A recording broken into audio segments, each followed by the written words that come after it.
الحمد لله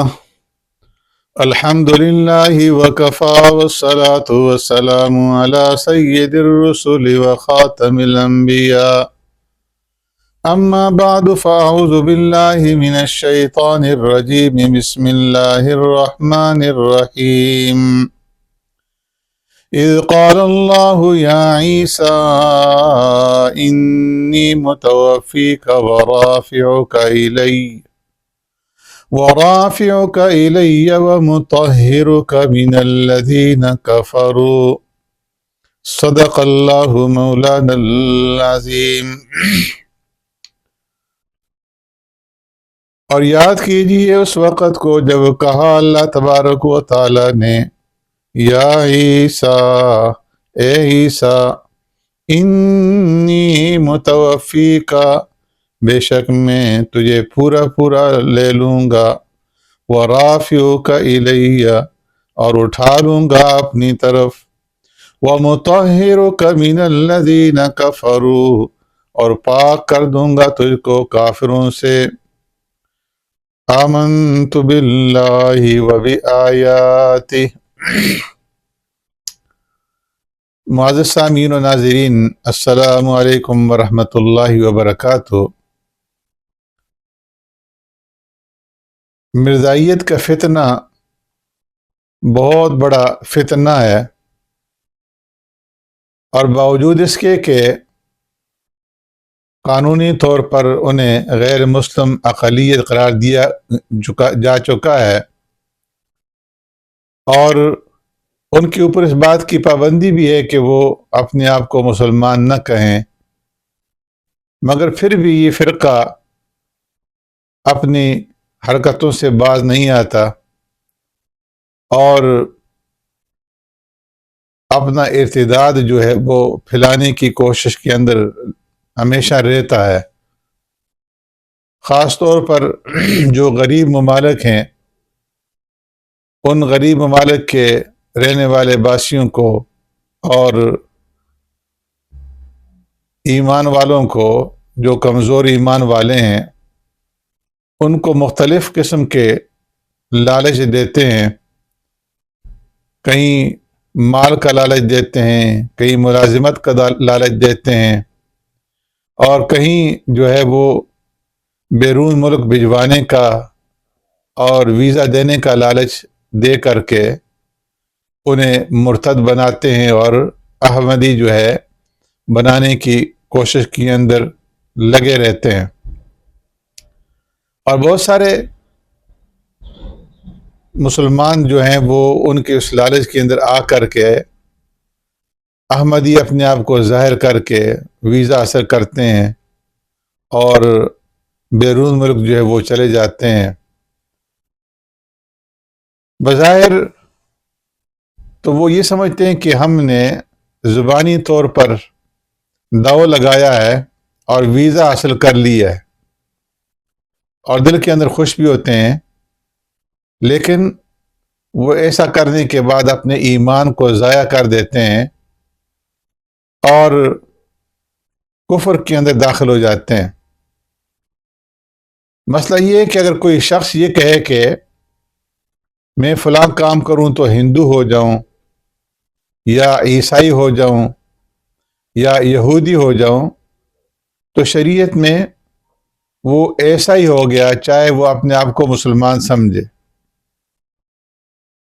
تو یہاں برطانیہ کے اندر بھی بہت سارے لوگ جو ہے اس طرح ویزا حاصل کر کے آئے ہوئے ہیں کہ انہوں نے اپنے آپ کو مرزائی ظاہر کیا اور ویزا حاصل کر کے یہاں آ کر کے آباد ہو گئے۔ تو اس لیے یہ مسئلہ میں سمجھانا چاہتا ہوں، اس کو ذرا توجہ سے نوٹ فرمائیں کہ اس پر تمام اہل حق کا اتفاق ہے کہ حضرت عیسیٰ علیہ السلام زندہ ہیں، اور مرزائی قادیانی یہ کہتے ہیں کہ حضرت عیسیٰ علیہ السلام فوت ہو گئے ہیں۔ اور جو آیت کریمہ میں نے تلاوت کی آپ کے سامنے، سورہ آل عمران کی آیت نمبر 55، اس کے اندر اللہ تبارک و تعالیٰ نے یہ فرمایا کہ اذ قال اللہ یا عیسیٰ انی متوفیک، اس آیت کریمہ سے مرزائی جو ہے وہ مسلمانوں کو دھوکہ دیتے ہیں کہ اللہ تبارک و تعالیٰ نے اس آیت کریمہ میں فرمایا کہ اے عیسیٰ بے شک میں تجھے وفات دوں گا، اور پھر کہتے ہیں کہ دیکھو قرآن میں ہے کہ میں تجھے وفات دوں گا، اور عیسیٰ علیہ السلام فوت ہو گئے ہیں۔ تو عوام جن کو علم نہیں ہوتا وہ اس سے دھوکہ کھا جاتے ہیں کہ واقعی قرآن کریم کے اندر تو متوفی کا لفظ موجود ہے۔ تو اب اس کو سمجھیں کہ یہ جو لفظ ہے متوفی، علماء نے لکھا ہے کہ اس کا مجرد مادہ جو ہے وفات نہیں ہے بلکہ وفا ہے۔ اگر مجرد مادہ وفات ہو تو معنی ہے فوت ہونا، اور جب اس کو باب تفاعل کے اوپر لے جائیں گے تو اس کا معنی ہوگا وفات دینا، اور اگر مجرد مادہ وفا ہو تو معنی ہے پورا کرنا۔ جس طرح کہ عربی کے اندر ایک مشہور مقولہ ہے الکریم اذا وعد وفا، کہ شریف آدمی جب کسی سے وعدہ کرتا ہے تو پورا کرتا ہے۔ اسی طرح اردو کے اندر بھی وعدہ وفا کا لفظ جو ہے وہ مشہور ہے، اور جب اسی لفظ کو باب تفاعل کے اوپر لے جائیں گے تو اس کا معنی بنے گا پورا پورا لینا۔ تو انی متوفی کا معنی بنتا ہے کہ بے شک میں تجھے پورا پورا لینے والا ہوں۔ یہ یہودی جو تمہاری قتل کی سازش کر رہے ہیں، یہ تمہارا ایک بال جو ہے وہ بھی بیکا نہیں کر سکیں گے، تو میں تمہیں پورا پورا جو ہے اپنی طرف اٹھا لوں گا۔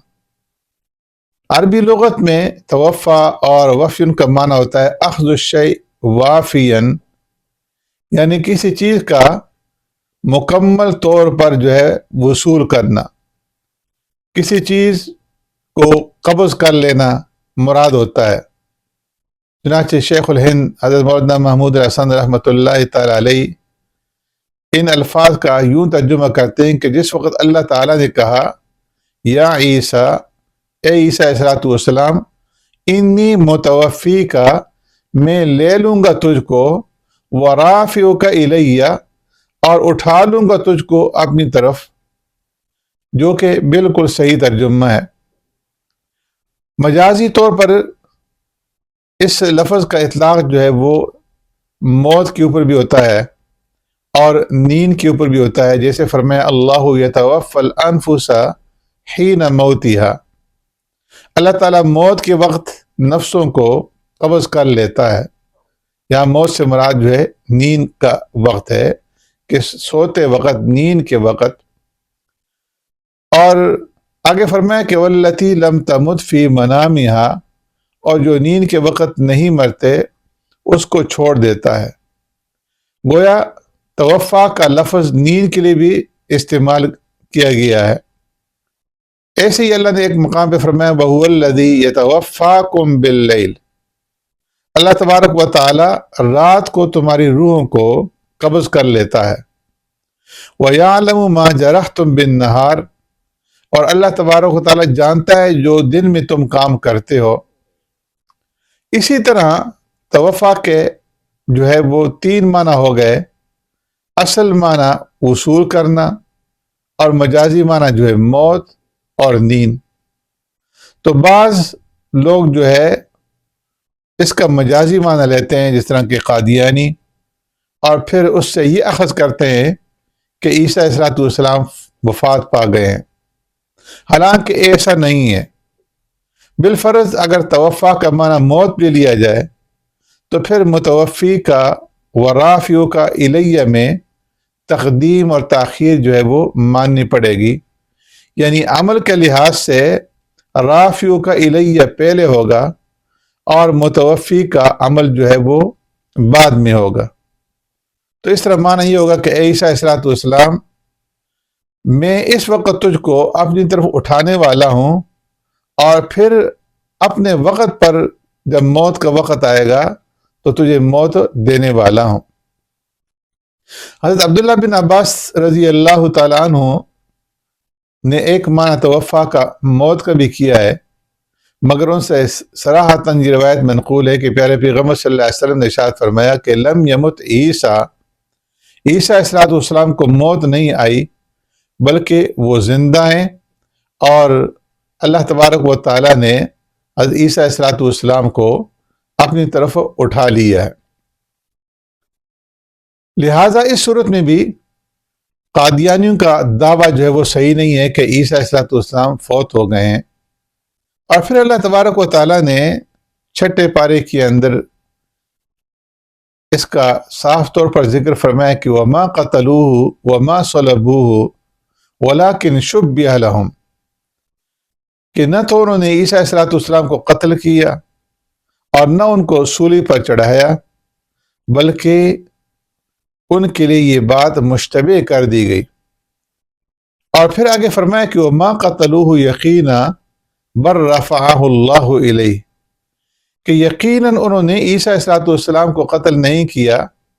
بلکہ اللہ تبارک و تعالیٰ نے حضرت عیسیٰ علیہ السلام کو اپنی طرف اٹھا لیا۔ اسی طرح متواتر درجے کی احادیث ہیں جو اس پر دلالت کرتی ہیں کہ حضرت عیسیٰ علیہ السلام آسمانوں پر زندہ ہیں اور قیامت سے پہلے زمین پر تشریف لائیں گے،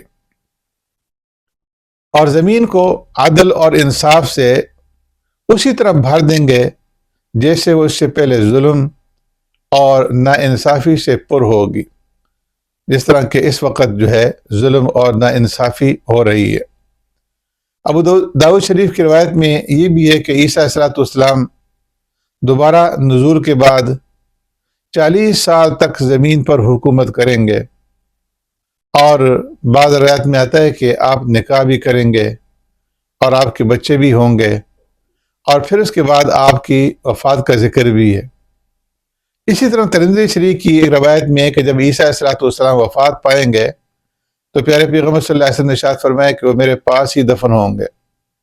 چنانچہ پیارے پیغمبر صلی اللہ علیہ وسلم کے حجرہ پاک میں چوتھی جگہ قبر کی جو ہے وہ اب بھی موجود ہے، اور اس وقت وہاں پر 3 قبریں ہیں، پیارے پیغمبر صلی اللہ علیہ وسلم کی اور خلیفہ اول سیدنا حضرت ابوبکر صدیق رضی اللہ تعالیٰ عنہ کی اور سیدنا فاروق اعظم رضی اللہ تعالیٰ عنہ کی، اور چوتھی قبر جو بنے گی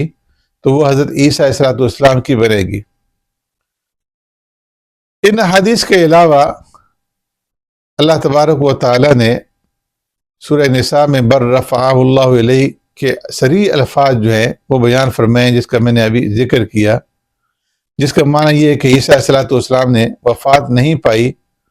بلکہ اللہ تبارک و تعالیٰ نے ان کو اپنی طرف اٹھا لیا اور وہ دوبارہ نازل ہوں گے۔ ہمارے علماء میں سے حضرت مولانا انور شاہ صاحب کشمیری رحمۃ اللہ تعالیٰ علیہ بہت بڑے عالم گزرے ہیں، اور مرزائیوں کے ساتھ انہوں نے بہت جو ہے مناظرے بھی کیے۔ انہوں نے حیات مسیح علیہ السلام کے بارے میں فرمایا کہ کثرت سے روایات موجود ہیں جن سے معلوم ہوتا ہے کہ عیسیٰ علیہ السلام زندہ ہیں،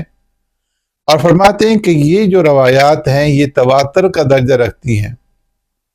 اور تواتر جو ہے وہ 4 قسم کا ہوتا ہے، ایک لفظی، دوسرا معنوی، اور تیسرا جو ہے طبقہ، اور چوتھا توارت۔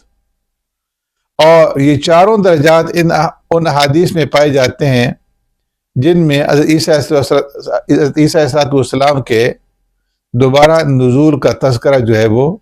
موجود ہے۔ تو تواتر کے راوی اتنی کثرت سے ہوتے ہیں کہ آدمی کی عقل جو ہے وہ تصور نہیں کر سکتی کہ اتنے آدمی جو ہے وہ جھوٹ کے اوپر جمع ہو سکتے ہیں اور جھوٹ جو ہے وہ بول سکتے ہیں۔ اسی طرح ابن حزم ظاہری رحمۃ اللہ تعالی لکھتے ہیں کہ لم یشک فی کفرہ اثنان، یعنی آپ کو 2 آدمی بھی ایسے نہیں ملیں گے کہ جنہیں ان کے کفر کے اندر جو ہے وہ شک ہو، ایسے شخص کے کفر کے بارے میں انہیں شک ہو کہ جو حضرت عیسیٰ علیہ السلام کی حیات اور آپ کے دوبارہ نزول پر یقین نہ رکھتا ہو۔ جو شخص عیسیٰ علیہ السلام کی حیات اور زندگی پر اور دوبارہ نزول پر یقین نہیں رکھتا تو فرمایا کہ ایسا شخص کافر ہے اور اس کے کفر کے اندر کسی کو بھی شک نہیں ہے۔ پوری امت کے علماء دین میں سے کوئی بھی اس معاملے کے اندر جو ہے وہ تردد کے اندر مبتلا نہیں ہے۔ اس مسئلے کا ایک دوسرا طریقہ تجزیہ کا جو ہے وہ یہ بھی ہے کہ اگر ہم ایک منٹ کے لیے یہ فرض کر لیں کہ متوفی کا معنی موت دینا ہے، تو پھر گزشتہ آیت جو ہے جو اس سے پہلی آیت کریمہ ہے وَمَكَرُوا وَمَكَرَ اللَّهُ وَاللَّهُ خَيْرُ الْمَاكِرِينَ، اس آیت کریمہ کی تکذیب جو ہے وہ لازم آئے گی، اس کو جھٹلانا لازم آئے گا، اس لیے کہ اس آیت کریمہ میں اللہ تبارک و تعالیٰ نے فرمایا کہ مخالفوں نے حضرت عیسیٰ علیہ السلام کو مارنے کی تدبیر کی، اور ادھر اللہ تبارک و تعالیٰ نے حضرت عیسیٰ علیہ السلام کو بچانے کی تدبیر کی۔ تو اگر مخالفین آپ کی جان لینے میں کامیاب ہو گئے تو پھر واللہ خیر الماکرین کا کیا معنی نکلتا ہے؟ اس سے مراد تو یہ ہے کہ اللہ کی تدبیر جو ہے وہ کامیاب ہوئی اور عیسیٰ علیہ السلام کو بچا لیا گیا، اور اگر ان کو موت ہی دے دی گئی تو پھر اللہ تعالیٰ اور مخالفوں کی تدبیر ایک ہی ہوئی، اور یہ بات جو ہے قطعاً درست نہیں ہے، کیونکہ اللہ تبارک و تعالیٰ نے اپنی تدبیر کی کامیابی کا اعلان فرمایا ہے جو حضرت عیسیٰ علیہ السلام کی حیات اور ان کی زندگی کے اوپر جو ہے وہ قطعی دلیل ہے۔ اسی طرح مرزائی جو ہے اپنے دعویٰ کی دلیل میں سورہ مائدہ کی یہ آیت بھی پیش کرتے ہیں فَلَمَّا تَوَفَّيْتَنِي كُنْتَ أَنْتَ الرَّقِيبَ عَلَيْهِمْ وَأَنْتَ عَلَىٰ كُلِّ شَيْءٍ شَهِيدٌ، کہ قیامت کے دن عیسیٰ علیہ السلام اللہ سے عرض کریں گے کہ اے مولا کریم، جب تو نے مجھے فوت کر دیا، مجھے موت دے دی، تو تو ہی میری امت کے اوپر نگران تھا۔ مرزائی پھر اس سے یہ دلیل پکڑتے ہیں کہ چونکہ عیسیٰ علیہ السلام فوت ہو چکے ہیں اس لیے ان کے دوبارہ نازل ہونے کا سوال ہی پیدا نہیں ہوتا، اور جب ان سے کہا جاتا ہے کہ قرآن پاک کی بہت سی آیات کے علاوہ پیارے پیغمبر صلی اللہ علیہ وسلم کی کثرت کے ساتھ احادیث اس مسئلے میں موجود ہیں جن میں مسیح علیہ السلام کے دوبارہ نازل ہونے کا ذکر ہے، تو کہتے ہیں کہ ان احادیث کی روح سے دوبارہ آنے والے مسیح ابن مریم نہیں ہوں گے بلکہ مسیح ہوں گے، یعنی ان کے مشابہ ہوں گے۔ اور وہ کون ہیں؟ ان کا دعویٰ یہ ہے کہ وہ مرزا غلام احمد قادیانی ہے، جس کے متعلق روایت میں آتا ہے کہ وہ دنیا میں ہدایت کا سامان پیدا کرے گا، لہذا مسیح موعود آ چکا ہے، تو وہ مسیح موعود قادیانی کو سمجھتے ہیں اور کہتے ہیں کہ اب کسی مسیح کا انتظار نہیں ہے۔ تو یہ وہ بنیادی مسئلہ ہے کہ جس کے اوپر قادیانیوں کے ساتھ جو ہے گزشتہ 100 سال سے اہل ایمان کا جھگڑا ہے، اور حقیقت یہ ہے کہ ان کا یہ دعویٰ صریحاً کفر ہے اور وہ اس دعوے کے اندر کفر کے اندر مبتلا ہیں۔ علماء امت نے اس مسئلے میں قادیانیوں کا ہر طرح سے رد کیا ہے، اور قادیانیوں سے بڑے بڑے مناظرے بھی کیے، اور سینکڑوں کتابیں جو ہیں وہ رد قادیانیت کے اندر جو ہیں وہ لکھی گئی ہیں، جن کے اندر جو ہے ان کی ان تمام دعووں کی تردید کی گئی ہے، اور مسئلہ ختم نبوت کو واضح طور پر اجاگر کیا گیا ہے۔ تو اس آیت کریمہ کے جو ابتدائی حصہ ہے اس کی میں نے آج آپ کے سامنے تشریح کی کہ اس سے جو ہے قادیانی جو ہے وہ غلط معنی اس سے کرتے ہیں اور غلط مراد جو ہے وہ اس سے لیتے ہیں۔ اللہ تبارک و تعالی ان فتنوں سے ہمیں بچنے کی اور قرآن کریم کو صحیح طریقے سے سمجھنے کی توفیق عطا فرمائے۔ وما علینا الا البلاغ المبین۔